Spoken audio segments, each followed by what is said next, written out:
1947 সালের 15ই আগস্ট ভারত স্বাধীনতা লাভ করে।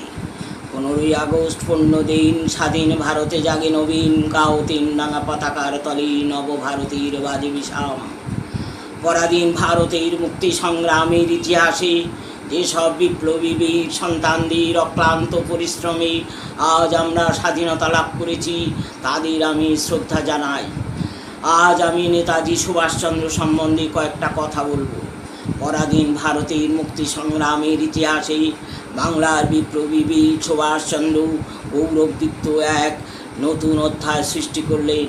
অগ্নি অক্ষরে তিনি যে আত্মজীবন কাহিনী রচনা করে গিয়েছেন, শৌর্য ও বীর্যের মহিমায় তা উজ্জ্বল, আত্মত্যাগ ও কর্মসাধনার দীপ্তিতে বিভাসিত, অতুলনীয় দেশপ্রেমের বিচ্ছুরণে দীপ্যমান। স্বাধীনতাকামী বিক্ষুব্ধ ভারতের প্রাণসত্তা নেতাজি সুভাষচন্দ্রের মধ্যে যেন মুক্ত